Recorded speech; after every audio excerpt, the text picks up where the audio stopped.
Bien, donc nous allons faire cet exercice. Donc, exercice 6, montrer qu'il existe une unique application linéaire, f, qui va de R3 dans R2, telle que on a trois conditions, c'est-à-dire on va les réécrire f de 1, 0, 0 égale 0, 1.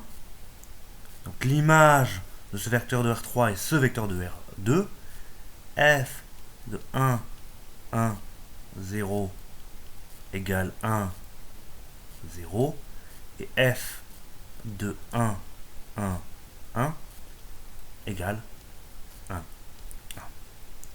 Donc ici le problème c'est un problème d'existence et d'unicité. Il faut démontrer que à la fois f existe mais qu'en plus il est unique et qu'il vérifie tout ça. Et bien ça c'est un des théorèmes de cours qu'on a vu.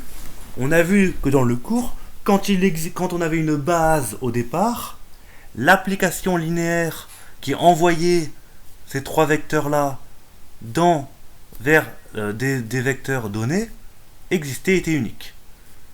Donc si je veux prouver que f existe et unique, il faut que je réunisse les trois vecteurs que j'ai là. Et si ces trois vecteurs ensemble donnent une base, eh bien, je pourrais appliquer le théorème. Donc je vais nommer ces trois vecteurs. Donc E1, c'est le vecteur 1, 1, 0. Le vecteur E2, c'est le vecteur 1, 1, 0. Et le vecteur E3, c'est le vecteur 1, 1, 1. Donc si je veux appliquer ce théorème-là, il faut que E1, E2, E3, je peux l'appeler B, cette famille-là, est-ce que ça c'est une base?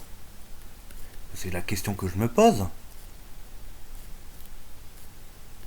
Et comment je vais démontrer que c'est une base? Eh bien d'abord je vais démontrer que c'est libre. Donc pour démontrer que c'est libre, je vais prendre une combinaison linéaire de E1, E2, E3, supposer qu'elle est nulle, et essayer de démontrer que les trois scalaires que j'aurais pris sont nuls. Donc je vais prendre ces trois scalaires. A, alors je pourrais les appeler lambda 1, lambda 2, lambda 3, mais moi quand j'en ai que 3 ou 2 ou 3, j'aime bien les appeler par des lettres comme ça. Ça m'évite d'avoir à faire des indices. Donc j'en prends 3. Je suppose que la combinaison linéaire est nulle.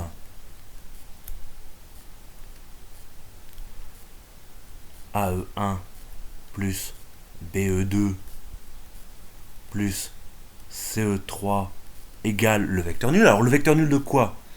Ici je suis dans R3, donc ici le vecteur nul c'est le vecteur nul de R3. Là tout à l'heure j'ai pas été très précis, j'ai dit une base, mais sans préciser une base de qui, c'est pas très propre, on va rajouter 2 R3. Évidemment ici ce sont des vecteurs de R3. Ma question c'est est-ce que c'est une base de R3? Donc je suppose que la combinaison linéaire de ces trois vecteurs là est égale à 0, et puis je vais essayer de calculer quelles sont les valeurs possibles de A, B, C. Donc E1, E2, E3, ce sont des vecteurs que je connais, donc je peux les remplacer. Donc ici j'ai A fois le vecteur 1, 1, 0, plus le vecteur B, je remplace E2 par sa valeur. Non, là je me suis trompé, j'ai mal recopié, pardon. Hop, une petite gomme.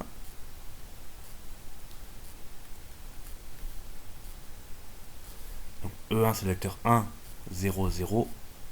A fois E1, E1, 1, 0, 0, plus B fois le vecteur 1, 1, 0, plus C fois le vecteur 1, 1, 1, égale 0, 0, 0. Et là, je peux calculer qu'est-ce que j'obtiens à gauche. À gauche, ici, j'aurai A fois 1 dans la première coordonnée, plus B fois 1, plus C fois 1. Donc j'aurai A plus B dans la première coordonnée. La deuxième coordonnée, j'aurai A fois 0 plus B fois 1 plus C fois 1. Donc autrement dit, j'aurai B plus C. Et dans la troisième coordonnée, j'aurai A fois 0 plus B fois 0 plus C fois 1. Donc autrement dit, j'ai du C. Et donc ça, tout ceci est égal à 0, 0, 0. Alors du coup, si ces deux vecteurs-là de R3 et de R3 sont nuls, eh bien, ça veut dire que A plus B plus C vaut 0, que B plus C vaut 0, et que C vaut 0. Donc la dernière ligne me donne que C égale 0. La deuxième ligne, quand je remplace C par 0, ben forcément B vaut 0. Puis la troisième ligne, forcément, me donne que A vaut 0. Donc les trois scalaires que j'ai là sont nuls. Je les ai pris quelconques au départ dans R3, tant que j'avais la combinaison linéaire de ces trois vecteurs-là égale au vecteur 0, au vecteur nul. Donc ça me prouve que B est une famille libre.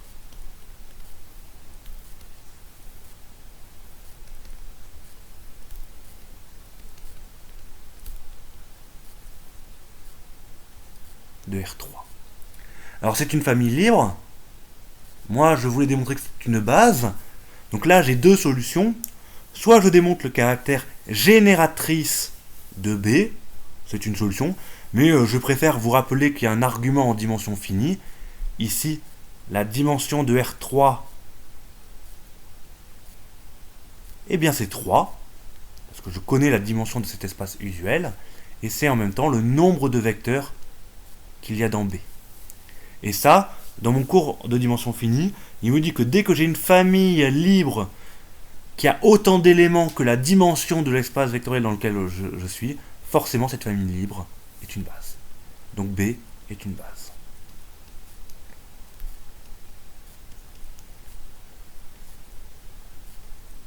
Et donc si c'est une base, je peux appliquer le théorème du cours.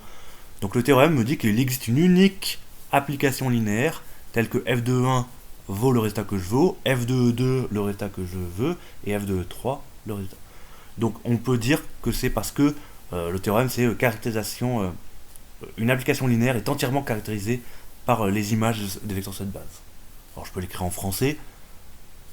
Donc ça c'est le théorème de cours. Application linéaire et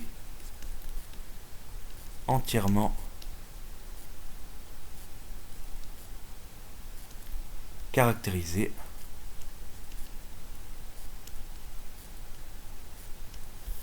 par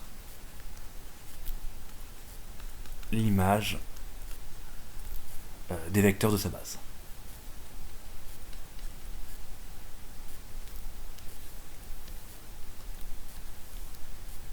Ça veut donc dire, je vais garder un petit peu de place, donc il existe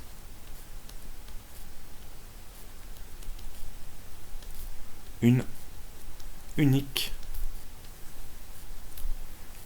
application, on va peut-être un petit peu abréger,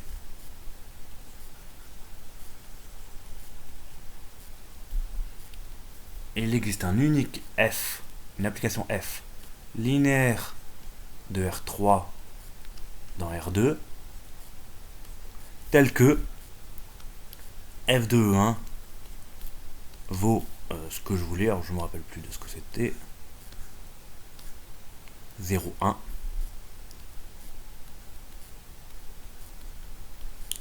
f de E2 c'était 1,0 et f de E3 égale 1, 1. Je crois que c'était ça. On va aller vérifier. Oui. Donc ça répond à la première question. J'ai démontré que f existait et qu'il était unique. Unique application linéaire. Donc ça finit la première partie. Deuxièmement, on me demande de calculer, déterminer f de x, y, z. Donc là, effectivement, je n'ai pas construit f explicitement. Donc si je prends des x et des y quelconques, donc si j'ai le vecteur x, y, z, un vecteur quelconque de R3, si je veux calculer son image, eh bien je ne connais pas le résultat. Alors comment on pourrait la calculer? Là il faut se rappeler de comment on a démontré ce théorème. on a construit f dans le cours en décomposant tout vecteur de E, l'espace de départ, comme une combinaison linéaire de E1, E2, E3 pour calculer l'image de ce vecteur-là. Et bien là, du coup, on va faire pareil. Je vais me fixer x et y, z dans R3, quelconque.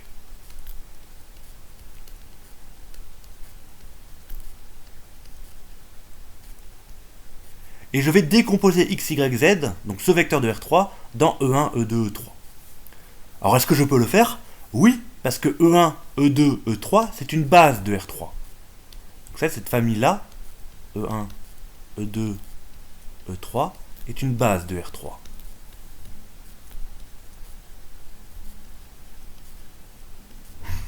Cela veut dire que mon vecteur x, y, z s'écrit comme x, y, z.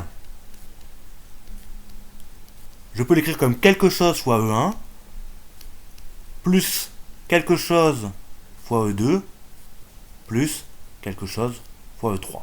Alors je pourrais les appeler lambda 1, lambda 2, lambda 3, mais j'ai pas envie. Je préfère les appeler A, B, C. Juste une petite remarque, ici mes vecteurs de la base, je les ai appelés E1, E2, E3, mais c'est pas forcément les vecteurs de la base canonique, que souvent on appelle E1, E2, E3. On n'a pas de notation propre à la base canonique de R3. Donc ici je les ai appelés E1, E2, E3, et c'est pas forcément ceux de la base canonique. Si vous ne voulez pas les appeler E1, E2, E3 parce que vous avez peur de les confondre avec la base canonique, appelez-le E1 tilde ou une autre lettre. Et donc, comment j'introduis ces A, B, C? Eh bien, je sais qu'ils existent. Je sais même qu'ils sont uniques. Et que c'est un unique triplé ABC de R3. Tel que ça. Et l'avantage de ça, c'est que ça me permettra de calculer U de F de X, Y, Z comme A de F de 1 plus B de F2 plus C de F3. Donc ça, si vous voulez, on peut l'écrire tout de suite. L'avantage, c'est que F de mon vecteur que je cherche à calculer, c'est A, c'est F de tout ça,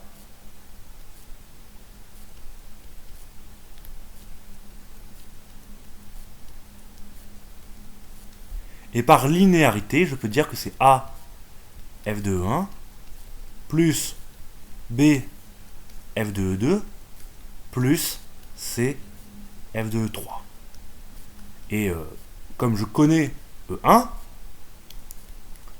E1 c'est le vecteur 0, 1. Le vecteur E2 c'est le vecteur 1, 0. Le vecteur F de E3 c'est le vecteur 1, 1. Pardon. F de E1 c'est le vecteur 0, 1. F de E2 c'est le vecteur 1, 0. Et F de E3 c'est 1, 1. Et donc, je peux le réécrire de la forme, je peux sommer tous ces vecteurs-là, et donc ça me fera B plus C dans l'abscisse, et dans la deuxième coordonnée, je peux appeler l'ordonnée, ça me donnera A plus C quand je somme. Alors le seul problème, quand je l'ai écrit comme ça, c'est que je ne connais pas A, B et C. Donc là j'ai bien une expression de f de x, y, z, mais elle dépend évidemment de A, B et C. Donc ce qui me reste à faire, c'est calculer CA et CB et C. Donc j'ai dit qu'ils étaient uniques. Il vérifie cette équation-là. Donc je vais réécrire cette équation-là de la forme en trouvant A, B, C. Donc ici j'ai x, y, z. Je vais revenir à la ligne que j'ai mis avec un point vert. Donc c'est égal à A, et puis je peux remplacer le vecteur E1 par son expression, donc c'est 1, 0, 0.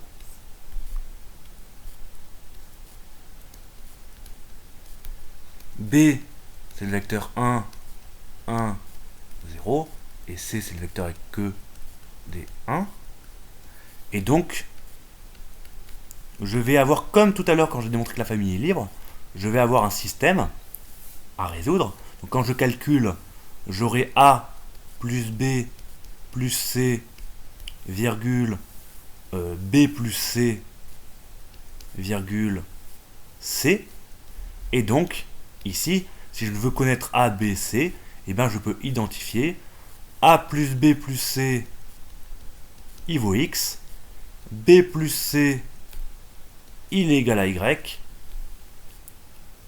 et C, il est égal à Z. Donc au moins, je connais C, C il vaut Z. Si je veux connaître maintenant B, eh bien B, je peux dire que C, donc si je prends la deuxième, la deuxième ligne que je lui retire la première, je peux donc dire que B c'est Y moins Z. Et enfin A, donc si je veux connaître A, je peux prendre la première ligne et je retire la deuxième, donc là, les B plus C s'en vont, et j'aurai que A est égal à X moins Y. Donc du coup, j'ai mon A, mon B et mon C. Du coup, je peux revenir à l'expression de f de xy que j'avais momentanément arrêté mon calcul parce que j'avais B plus C et là A plus C que je ne connaissais pas, mais maintenant je les connais. Alors, f de x, y, z, c'est le couple B plus C, mais B plus C, c'est Y, il est là. Et après, j'ai A plus C à calculer, et A plus C, eh bien, je dois faire A plus C, donc c'est X moins Y plus Z, si je ne me suis pas trompé dans mes calculs.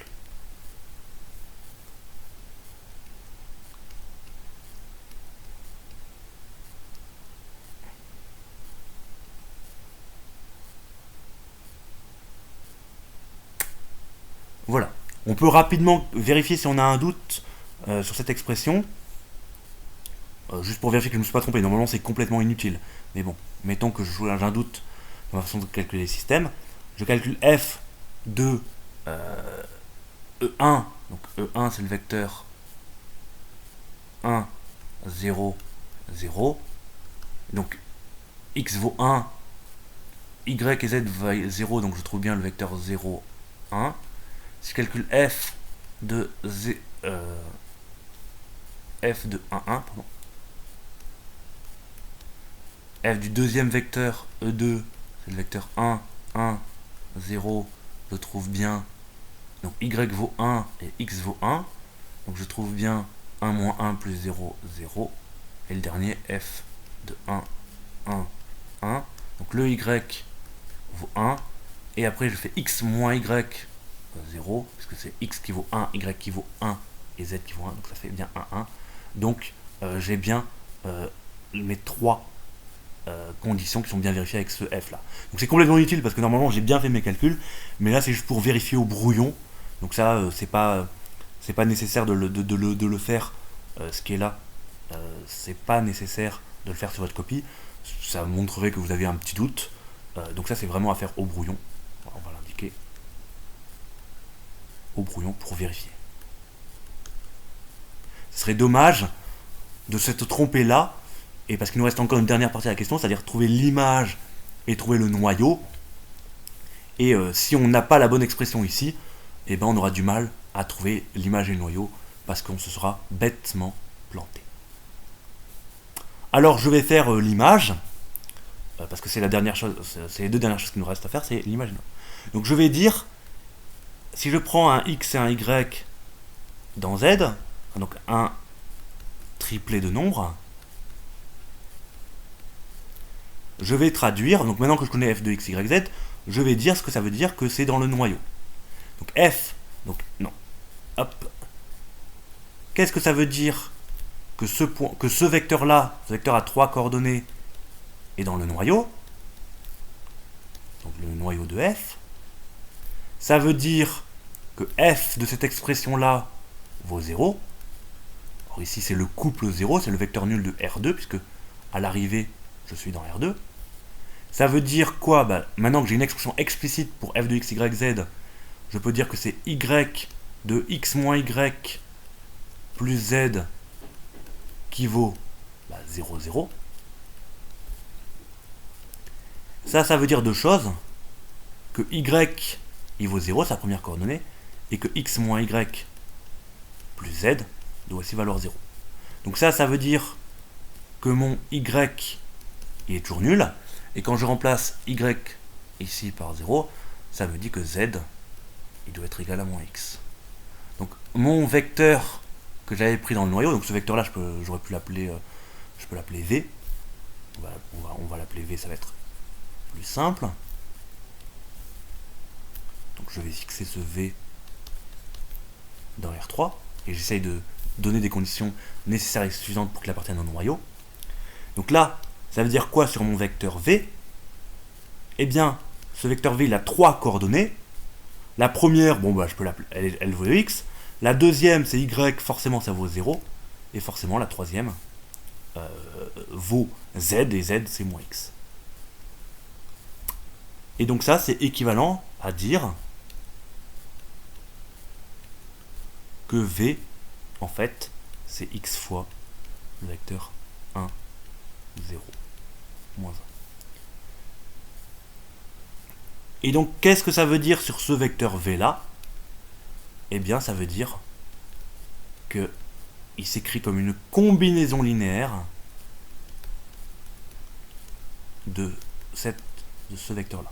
Donc ça, c'est un vecteur non nul de R3. Donc ça, en fait, si vous voulez, c'est l'espace vectoriel engendré par un vecteur non nul. Donc ça forme une base de ceci. Donc en fait, c'est une droite. Et comme j'ai raisonné par équivalence, j'ai prouvé que le noyau de f, eh bien, c'est égal à vect de ce vecteur-là. Pourquoi? Parce que dès que j'appartiens au noyau de f, je suis collinéaire, j'appartiens à ce vecteur-là. Et comme j'ai raisonné que par équivalence, je peux remonter. Si je suis collinéaire à ce vecteur-là, c'est que je m'écris comme x fois ce vecteur-là, c'est que donc ceci, et donc je peux remonter, je serai dans le noyau de f. Et donc, là, j'ai trouvé le noyau de f.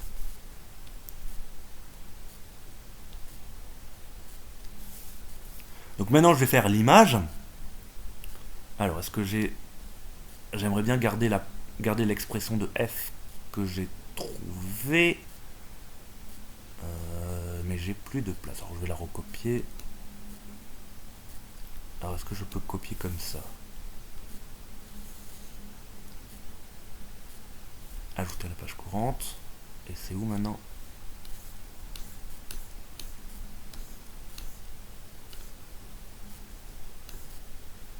Bon, je sais pas où ça a disparu, mais ça copie pas vraiment grand chose.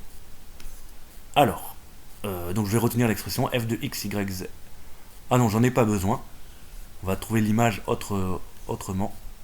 On va repartir de ce qu'on a. Ici, en fait, on pouvait repartir directement, même du début. Ici, vous voyez, si on veut calculer l'image, eh ben, on peut en trouver une famille génératrice. L'image de f,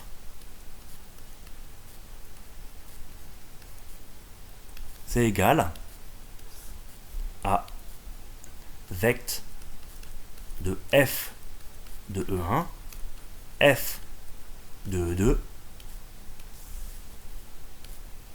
et f de E3. Et il y a des vecteurs qui vont m'intéresser, c'est le premier et le deuxième.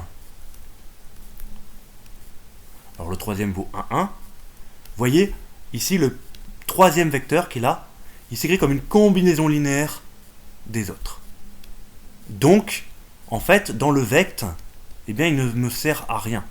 Parce que, rappelez-vous, si un des vecteurs s'écrit comme une combinaison linéaire des autres vecteurs d'une famille génératrice, ici de l'image, eh bien, je peux l'enlever et j'obtiens encore une famille génératrice dans mon espace vectoriel. Et puis, bon, je peux changer l'ordre, parce que ça me donnera les mêmes vecteurs.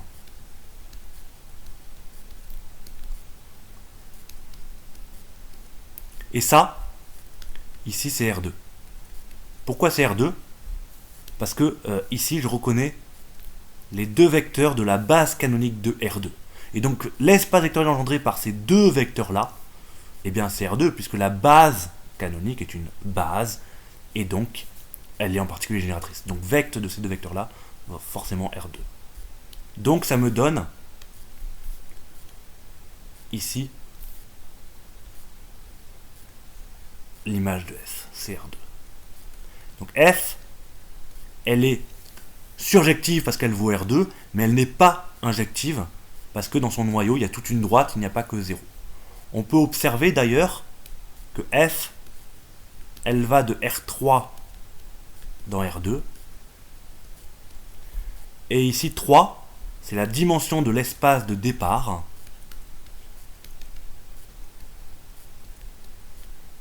Et c'est égal à la dimension du noyau, qui vaut 1, puisqu'on a dit que c'était une droite.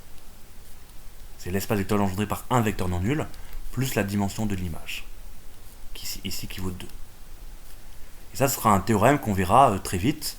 La dimension de l'espace de départ vaut toujours la dimension du noyau, plus la dimension de l'image. Voilà, c'est la fin de cet exercice.